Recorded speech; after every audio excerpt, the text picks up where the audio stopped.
Hello and good evening students. Today I am once again back on pol science paradigm channel. आज का मुद्दा हमारा है Bihar assistant professors examination. Right, Bihar assistant professor examination. देखिए, आपको पता होगा कि there is a lot of buzz around regular vacancies of assistant professor in Bihar, है ना। डिफरेंट डिफरेंट ट्वीट्स आ रहे हैं, अलग अलग तरह की इन्फॉर्मेशन आ रहे हैं। तो जो इनका जो ड्राफ्ट गाइडलाइंस था, जिनको उन्होंने फाइनली अप्रूव किया था, governor of Bihar, the chancellor of Bihar universities, जो अप्रूव किया था ड्राफ्ट को, और वो लागू हो चुका है। According to that draft, right, उस ड्राफ्ट में बात किया गया है कि टोटल 175 मार्क्स के रिटर्न एग्जाम होंगे 3 आवर्स के लिए, और 25 मार्क्स का इंटरव्यू होगा। This will add up to 200 marks, और यही आपका फाइनल सिलेक्शन इन्हीं 200 मार्क्स के बेसिस पे होगा। ऑलराइट, अब सबसे इंपॉर्टेंट बात क्या है कि जो 175 मार्क्स के एग्जाम होने हैं, उसको इन्होंने 4 सेक्शंस में डिवाइड किया है। और माइंड यू, टोटल 60 क्वेश्चंस की बात की है इन्होंने। अपने जो नए गाइडलाइंस है उसमें टोटल 60 क्वेश्चंस के एग्जाम्स होने हैं 175 मार्क्स के एंड 3 आवर्स में। So this is really going to be difficult one, right. आप पहले समझिए कि गाइडलाइंस उनका क्या कहता है। उनका गाइडलाइन कहता है कि जो सेक्शन ए है वो वेरी शॉर्ट टाइप आंसर्स होगा, जो it will explore your conceptual understanding and the answer must be one word, fill in the blank, one sentence, 20 question of 1 marks, which means 20 marks. तो based on their guidelines मैंने वो questions बनाए हैं। देखिए, अब जो 20 क्वेश्चंस होंगे उनको उनमें किस प्रकार के क्वेश्चंस होंगे, तो उनमें इस प्रकार के क्वेश्चंस आप एक्सेप्ट कर सकते हैं, like who wrote the seminal work a theory of justice, John Rawls. Number 2, Thomas Hobbes Leviathan is considered a classical theoretical justification for dash sovereignty. अब बताइए, एब्सोल्यूट सॉवरेनिटी की बात किया था उन्होंने, है ना। तो इस प्रकार से आपके 20 क्वेश्चंस होंगे which will carry 1 marks each. तो बेसिकली ये क्वेश्चंस ऐसे होने वाले हैं जिसमें आपको बेसिक अंडरस्टैंडिंग, बेसिकली जो आप एमसीक्यू क्वेश्चंस अभी तक दे रहे थे, मल्टीपल चॉइस क्वेश्चन, उसमें एक क्वेश्चन होता था, 4 ऑप्शंस होते थे, एक को आप सिलेक्ट करते थे।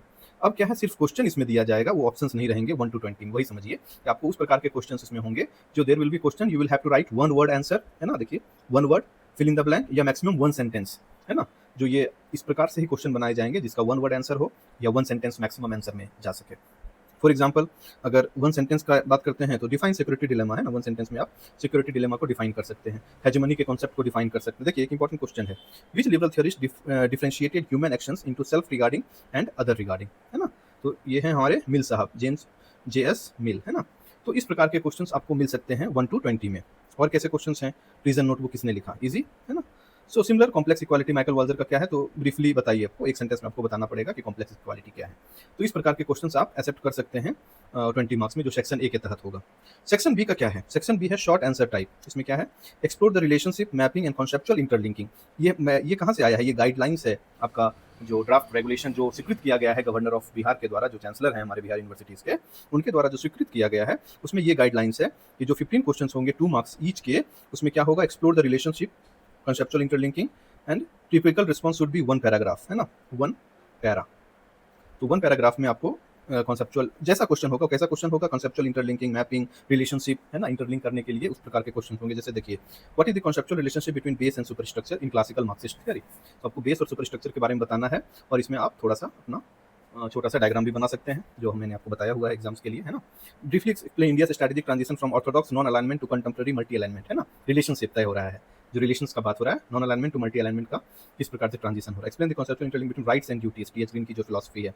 तो इस प्रकार के questions, power and knowledge of Foucault, है ना। Explain Thucydides trap in the context of contemporary Sino US relations.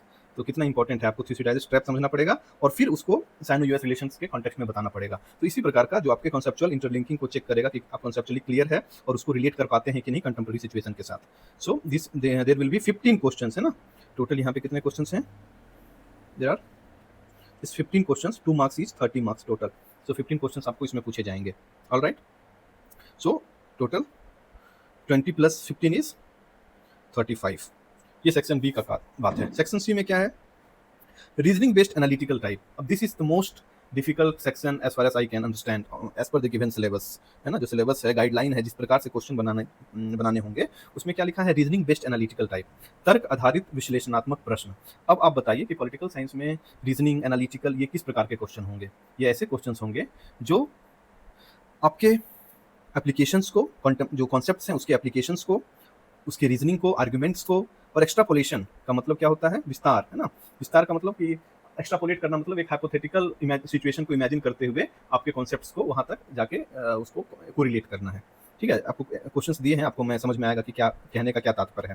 तो reasoning based analytical type of question section C में, इसमें भी 15 क्वेश्चन है और 3 अंक के हैं। ये 3 अंक के हैं और ये 2 अंक के हैं। ऊपर वाले सेक्शन जो बी है, ये देखिए, ये 2 अंक के हैं और जो सेक्शन सी है वो 15 क्वेश्चन तो हैं, लेकिन कितने अंक के हैं? 3 अंक के हैं।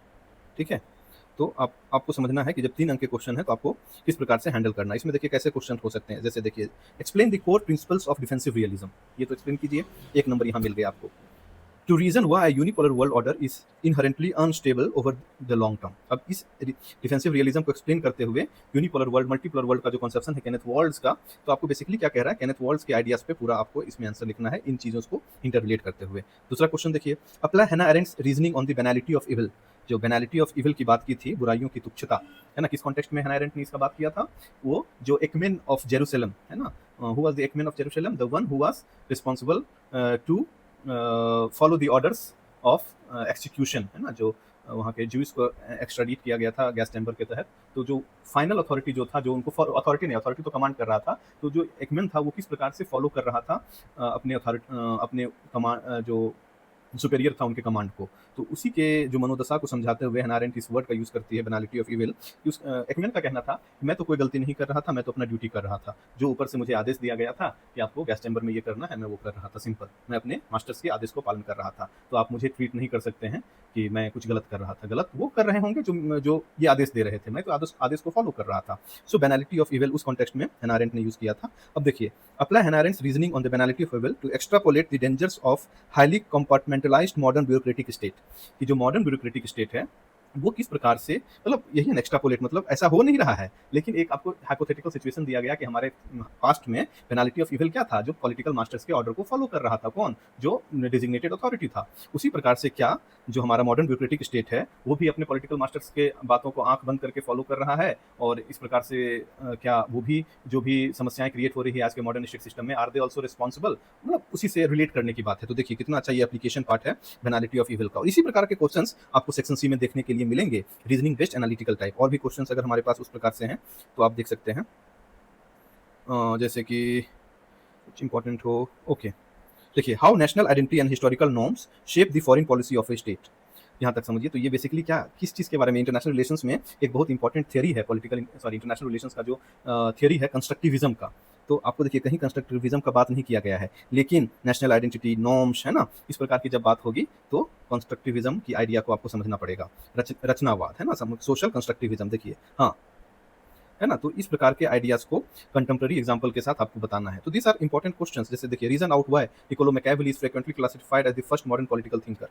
तो उनको फर्स्ट मॉडर्न पॉलिटिकल थिंकर क्यों कहते हैं, उनके पीछे रीजन दीजिए, तर्क दीजिए। तो इस प्रकार के क्वेश्चंस आपको मिलेंगे। यहाँ पे apply the fundamental reasoning of social contract theory to justify the contemporary legitimacy of constitutionalism and fundamental rights against majoritarian rule. ये क्लासिकल पॉलिटिकल थ्योरी का क्वेश्चन बन रहा है, जिसमें social contract theory to justify, है ना। तो सोशल कॉन्ट्रैक्ट थ्योरी जो है उसको किस प्रकार से मॉडर्न कॉन्स्टिट्यूशनलिज्म और fundamental rights against majority rule में यूज किया जा रहा है। हिंदी में देखिए आप, बहुसंख्यक शासन के खिलाफ संविधानवाद और मौलिक अधिकारों की समकालीन वैधता को उचित ठहराने के लिए सामाजिक अनुबंध सिद्धांत का मूल तर्क को लागू करें। तो आपको सिर्फ सोशल कॉन्ट्रैक्ट थ्योरी नहीं पूछ रहा है, आपको इंटर रिलेट करना पड़ेगा, किससे, लेजिटिमेसी से, कॉन्स्टिट्यूशनलिज्म से और मेजॉरिटेरियन रूल से। सो किस प्रकार से कॉन्सेप्चुअल, कितना कॉन्सेप्चुअल क्लैरिटी मांग रहा है अकॉर्डिंग टू दी जो गाइडलाइंस दिया गया है हमारा असिस्टेंट प्रोफेसर के एग्जाम में, जो क्वेश्चन बनाए जाएंगे। तो दिस आर वेरी इंपॉर्टेंट, और ये 3 मार्क्स का क्वेश्चन है। तो आपको एक पैराग्राफ में लिखना पड़ेगा अराउंड 250 to 300 वर्ड्स में आपको, सॉरी अराउंड 200 वर्ड्स मैक्सिमम, है ना, 200 वर्ड्स में आप लिखेंगे, या मतलब 150 वर्ड्स आर एनफ, 150 वर्ड्स, मतलब एक पैराग्राफ से थोड़ा सा ज़्यादा, मतलब 2 पैराग्राफ में आप इसको कंक्लूड कर सकते हैं। अराउंड 10 लाइन, 10-11 लाइन में आप 10-11 लाइन में अगर आप कंक्लूड करते हैं तो अराउंड 110-120 शब्द बनेंगे। तो इस प्रकार से आपको लिखना है। सेक्शन डी जो है लॉन्ग आंसर टाइप, उसमें आपको देखना है किस प्रकार से क्वेश्चन है। Focus on deep understanding disciplinary areas, है ना, डीप अंडरस्टैंडिंग की बात होगी। The response would be typically 200 to 250 words, 10 question 8 marks, है ना। तो 8 मार्क्स के 10 क्वेश्चन होंगे, टोटल 80 मार्क्स होगा। इसमें आप सब शब्द का भी वर्णन किया गया है, 200 से 250। तो आप इसको 150 को आप, ये जो 3 मार्क्स का है, इसको 100 to 150 रख लो, मैक्सिमम 100 to 150 वर्ड्स, यानी कि 10 से 12 लाइन आपको लिखना है। अब देखिए, जो ये नॉर्मली जो 8 मार्क्स के क्वेश्चन होते हैं वो ईजी क्वेश्चन होंगे। क्यों? क्योंकि आपके पास कंटेंट होगा लिखने के लिए और अपेक्षा किया जाएगा कि ऐसे टाइप में आप लिखें। लेकिन जो कम मार्क्स के क्वेश्चन होते हैं ना, 2 मार्क्स के, 3 मार्क्स के, दीज आर टफ क्वेश्चंस। क्यों? क्योंकि आपको उतना ही लिखना पड़ेगा और आपको 3 घंटा का समय ही है, तो आप पूरा वृत्तांत तो लिख नहीं सकते हैं। आपको उतना ही लिखना है जितने में आप सारे क्वेश्चंस को कवर कर रहे हैं। तो ये बहुत इंपॉर्टेंट हो जाएगा आपके लिए कि किस प्रकार से आप राइटिंग का प्रैक्टिस करें, answer writing. It is going to be very very important for this examination, right? So देखिए, जो 8 मार्क्स का क्वेश्चन है, इसमें एक क्वेश्चन मैंने एग्जांपल के लिए रखा है, critically examine plateaus concept of philosopher king and his structural theory of justice, है ना? अब थ्योरी ऑफ जस्टिस जो है प्लेटो का, वो तो आप जानते हैं, लेकिन स्ट्रक्चरल थ्योरी ऑफ जस्टिस जब लगा देंगे तो इसमें थोड़ा सा कंफ्यूजन क्रिएट हो जाता है बच्चों को कि हाउ इट इज स्ट्रक्चरल। क्यों? क्योंकि वो स्ट्रक्चर का बात किया था उन्होंने, क्या क्या स्ट्रक्चर था? सोशल स्ट्रक्चर का, गार्जियन क्लास, है ना, सोल्जर क्लास, और जो प्रोड्यूसर क्लास। तो ये स्ट्रक्चर का उन्होंने निर्माण किया था और किस प्रकार से जस्टिस को लागू किया जाएगा फिलोसोफर किंग के दृष्टिकोण से, क्रिटिकली एग्जामिन करना है। तो इस प्रकार के क्वेश्चंस आपको देखने को मिलेंगे। तो मेरा आपसे अनुरोध ये है कि मैं क्या कर रहा हूँ, डेली बेसिस पे इस प्रकार का क्वेश्चंस बना रहा हूँ आप लोग के लिए, और ये प्रैक्टिस सेट्स के रूप में मैं मार्केट में लाने वाला हूँ, सो दैट कि आपको फ़ायदा हो जाए कि एग्ज़ाम के लिए किस प्रकार से तैयारी करना है, ये आपको समझ में आ जाना चाहिए। और ये सैम्पल पेपर्स टाइप के हैं, जिससे मैं अभी इस पे काम कर रहा हूँ, सो दैट कि सिर्फ क्वेश्चंस नहीं, इसके आंसर्स भी मैं मार्केट में लेके आऊँगा, आपको अवेलेबल करवाऊँगा मैं ऑफलाइन मार्केट में एंड ऑनलाइन मार्केट में एज वेल, सो दैट कि आपके लिए एक इम्पॉर्टेंट जो तरीका हो सके तैयारी करने का। क्योंकि देखिए, एग्ज़ाम अगर बहुत जल्दी होता है तो नवंबर में हो सकता है ना? क्यों? क्योंकि जैसा बोला गया है कि सितंबर में नोटिफिकेशन आएगा, सितंबर और अक्टूबर में फाइनल 1 मंथ अगर दिया जाता है तो पूरा अक्टूबर फॉर्म डलाएगा। अक्टूबर के बाद नवंबर से दिसंबर के बीच में एग्ज़ाम होने की बहुत ज़्यादा संभावना है। क्यों? क्योंकि ऐसे एग्ज़ाम्स के लिए समय भी ज़्यादा लगता है, एग्ज़ाम्स क्योंकि कॉपी चेक करने में समय लगेगा, राइट? सो आप नवंबर से दिसंबर के बीच में एग्ज़ाम को एक्सपेक्ट कर सकते हैं, और जिसके कारण से आज अगस्त हो चुका है, अगस्त 9 हो चुका है, तो आपके पास हार्डली 3 to 4 मंथ्स हैं, है ना? 4 मंथ्स अगर मानेंगे तो 100 डेज़ आप मान लीजिए, रफली 100 डेज़ हैं। सो 100 डेज़ में आपको कैसे एंटायर सिलेबस को कवर करेंगे, ठीक है? और एंटायर सिलेबस को कवर करते हुए टोटल 60 क्वेश्चंस को आपको लिखना है, 60 क्वेश्चंस लिखने हैं एक सिटिंग में, and this is going to be tough. तो इसीलिए I am coming with detailed batch for assistant professor Bihar assistant professor के लिए मैं एक डिटेल्ड बैच के साथ आने वाला हूं। अभी मैं फिलहाल आपको ये दिखा रहा हूं कि क्वेश्चंस कैसे आने वाले हैं, ये आप देख लीजिए। इस प्रकार के क्वेश्चंस आपसे पूछे जाएंगे और मैं गाइडलाइंस को यूज़ करते हुए इन क्वेश्चंस को फ्रेम किया है। ऐसा नहीं है कि मैं अपने मन से कोई भी क्वेश्चन डाल दिया है किसी में। ये this are based on the guidelines provided by Bihar SUSC, Bihar state higher university service commission, ठीक है? इनके द्वारा जो गाइडलाइंस बिहार सरकार ने एक्सेप्ट किया है, गवर्नर ने साइन किया है, उसमें डिटेल्ड गाइडलाइन में इस प्रकार से बात किया गया है कि कैसे क्वेश्चंस आएंगे। तो ऐसे ही क्वेश्चंस आएंगे, और इनके लिए मैं आपको क्या क्या ऑफर कर रहा हूँ, मैं बता रहा हूँ, अभी ऑफर नहीं कर रहा हूँ, मैं आपके लिए क्या क्या कर रहा हूँ ये मैं आपको इन्फॉर्मेशन दे रहा हूँ। फर्स्ट क्या है, उन्होंने बोला है कि UGC नेट का जो सिलेबस है उसी के अकॉर्डिंग एग्जाम्स होंगे। तो UGC नेट के सिलेबस को यूज़ करते हुए रिटन मेंस, है ना, एग्जामिनेशन, डिस्क्रिप्टिव नेचर, वर्णनात्मक, विवरणात्मक जिसके हम बोलते हैं, रिटन एग्जाम होगा, डिस्क्रिप्टिव होगा, है ना, विवरणात्मक होगा, जिसमें आपको आंसर्स लिखने पड़ेंगे लंबे लंबे। पहला ये है। तो अब क्या है कि डिटेल्ड सिलेबस तो हमारे पास है UGC नेट का, लेकिन हम लोग के पास मटेरियल नहीं है, स्टडी मटेरियल कि क्या पढ़ना है उन सिलेबस को टैकल करने के लिए। तो मैं क्या प्रिपेयर कर रहा हूँ, डिटेल्ड स्टडी मटेरियल, पूरे सिलेबस को ध्यान में रखते हुए हम डिटेल स्टडी मटेरियल क्रिएट कर रहे हैं आपके लिए। क्रिएट कर इन द सेंस लिख रहे हैं, वो पब्लिश होने वाला है मार्केट में। नंबर 2, जो एज पर गाइडलाइंस जो भी टोटल 60 क्वेश्चंस होंगे, इनको हम सेट्स के रूप में, प्रैक्टिस सेट्स के रूप में इंक्लूड मॉड्यूल के साथ लेके आएंगे। पहले क्या होगा, पहला अराउंड 15 सेट्स जो होंगे वो यूनिट वाइज होंगे, यानी कि पहला यूनिट मान लीजिए पॉलिटिकल थ्योरी है, दूसरा यूनिट मान लीजिए वेस्टर्न पॉलिटिकल थॉट है, तीसरा यूनिट IR है ना। इस प्रकार से यूनिट वाइज हम 15 सेट्स लेके आएंगे, और फिर 10 सेट्स होंगे क्या, full length FLT, full length test descriptive exams के। उसको हम 2 फॉर्म में लेके आएंगे। एक उन बच्चों के लिए होगा जो हमसे जुड़ के हमारे साथ प्रैक्टिस करेंगे और उनका डिटेल्ड आंसर राइटिंग होगा और उसे हम डिटेल्ड क्लास में डिस्कस करेंगे, और दूसरा होगा आंसर राइटिंग का डिटेल्ड आंसर लिखा हुआ मॉड्यूल लॉन्च करना। Detailed study material module launch होंगे और प्रैक्टिस सेट्स के भी मॉड्यूल आएंगे, ठीक है? दोनों मॉड्यूल आएंगे आपके मार्केट में, और ऑनलाइन हम बैचेस भी रन करेंगे। This are things that we are trying to offer. तो आप लोग फिलहाल हमसे जुड़ें और इस वीडियो को सर्कुलेट करें ज़्यादा से ज़्यादा, सो दैट कि हम मैक्सिमम नंबर ऑफ बच्चे आते हैं तो कॉस्ट इफेक्टिव होता है। आप जस्ट मानिए अगर मैं 5 बच्चों के लिए कोई चीज़ काम करूँगा, काम तो उतना ही करूँगा, तो 5 बच्चों को ही सिर्फ मिलता है तो इनका कॉस्ट बढ़ जाता है। क्यों? क्योंकि मुझे minimum amount of time, minimum amount of energy, sorry maximum amount of time, maximum amount of energy, और जो जिसके पीछे मैं इतना मेहनत कर रहा हूँ, इसका तो मैं ऑलरेडी समय लगा रहा हूँ उसमें, है ना? तो अगर 5 बच्चे ही आएँगे तो मुझे क्या होगा कि मुझे इन्हीं 5 बच्चों में से पूरा कॉस्ट निकालना पड़ेगा। तो this will be costlier. The moment बच्चे 50 हो जाते हैं तो कॉस्ट इफेक्टिव हो जाएगा। This is basically economy of scale की बात कर रहे हैं। इकोनॉमी ऑफ स्केल का मतलब होता है एक बोतल बनाने के लिए अगर हम एक फैक्ट्री इंस्टॉल कर रहे हैं तो उसमें एक बोतल अगर बनाएंगे तो पूरा फैक्ट्री इंस्टॉल करने में 1 लाख रुपया मान लीजिए लगा होगा, तो उस बोतल का तो कॉस्ट हम बोलेंगे भाई एक ही बोतल बनाने के लिए लाए तो 1 लाख रुपया लग गया हमको। लेकिन यहीं से अगर 100 बोतल बनता है तो कॉस्ट डिवाइड हो जाएगा, है ना? 1000 बोतल बनता है तो 50 रुपया भी हो सकता है ईच बोतल का cost. So economy of scale उस प्रकार से काम करता है। इसीलिए आप लोग मैक्सिमम को इन वीडियोस को सर्कुलेट करें और स्टे कनेक्टेड। आप लोग के लिए हम बहुत जल्द ही बिहार असिस्टेंट पॉलिटिकल साइंस के लिए एक इंपॉर्टेंट मार्गदर्शन के रूप में हम लेके आने वाले हैं। इस प्रकार से आप देख सकते हैं कि किस प्रकार से मैं क्वेश्चंस तैयार कर रहा हूँ, इनके डिटेल्ड आंसर को तैयार कर रहा हूँ और मॉड्यूल्स को तैयार कर रहा हूँ। सो मैं लगा हुआ हूँ, आप लोग भी लगे रहें एंड स्टे कनेक्टेड। ये तो और एक बात हो गई। दूसरी बात क्या है कि जो हमारा यूपी जीडीसी के लिए है, ऑलरेडी मॉड्यूल्स आ चुके हैं गवर्नमेंट डिग्री कॉलेजेस के लिए, जो मॉड्यूल्स मार्केट में है और उसके रिजल्ट्स बहुत जल्दी आने वाले हैं। आप लोग रिजल्ट का इंतजार ना करें। देखिए मैं टोटल 7 मॉड्यूल्स में पूरा पॉलिटिकल साइंस को कवर किया हूँ। मॉड्यूल 3 है, मॉड्यूल 4 है ना? तो इनको आप जाके परचेज करें। परचेज कैसे करेंगे? तो आप मेरे साथ देखिए, ये क्या है, ये जो मॉड्यूल्स हैं ये solve question and model answers for UPPSC GDC, है ना? तो जीडीसी में जिस प्रकार के क्वेश्चंस आएंगे उस प्रकार के मॉडल आंसर्स को मैंने सॉल्व क्वेश्चंस हैं। किसके क्वेश्चन? यूपीएससी के, यूपीपीएससी के, यूपीपीएससी, एचपीएससी, आरपीएससी, कैसे क्वेश्चंस हैं जो रिटन एग्जामिनेशंस होंगे उसके लिए क्वेश्चंस हैं, रिटन एग्जामिनेशंस के लिए हैं। देख रहे हैं? तो ये टोटल सॉल्व मॉड्यूल्स 3 हैं और डिटेल्ड मॉड्यूल्स 4 हैं। तो 4 + 3 टोटल 7 मॉड्यूल्स हैं। आपको जिन्हें भी आवश्यकता है इन मॉड्यूल्स का, इस नंबर पे आप कांटेक्ट कर सकते हैं 9708073777।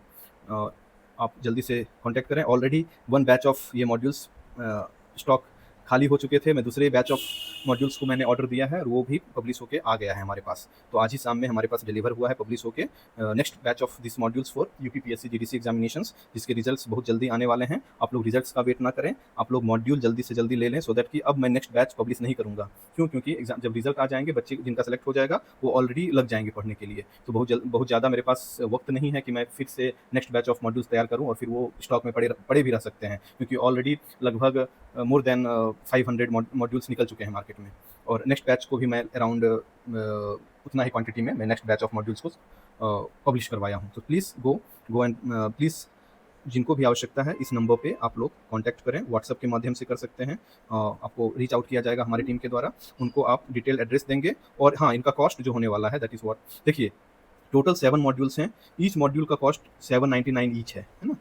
तो this will cost you around 5600। But मैं झूठ नहीं बोलूँगा, मैं बच्चों को क्या बोलते हैं, डिस्काउंट में मैं इसको दे रहा हूँ। मैं ऑलरेडी डिस्काउंट में बात करके मैं बेच रहा हूँ और उसका जो फाइनल कॉस्ट आ रहा है वो 3600 if you buy all 7 modules. Only if you buy all 7 modules, this is the cost that you will have to pay. Or if you buy only 4 modules, if you buy the 4 modules of this detailed notes जो है, detail notes है syllabus के अनुसार, ये 4 modules करेंगे तो 2100, और वो 3 मॉड्यूल्स सिर्फ लेंगे कौन सा, सॉल्व क्वेश्चंस वाले, ये मॉड्यूल्स, ये वाले। अगर ये 3 मॉड्यूल्स जो हैं, अगर इन 3 मॉड्यूल्स को अगर आप लेते हैं तो it will cost you 2100, sorry उल्टा बता दिया क्या, this will cost you 2000 and this 4 modules will cost you 2100, ठीक है? And if you buy all the 7 modules 4 + 3 then it will cost you one cost of 3600, ठीक है? तो जिनको भी चाहिए please go and contact this number, you will get everything that we are going to offer for UPPSC GDC. और बिहार के लिए please stay connected, हम बहुत जल्दी मॉड्यूल्स लेके आएंगे आप लोग के लिए। Okay, thank you, good night.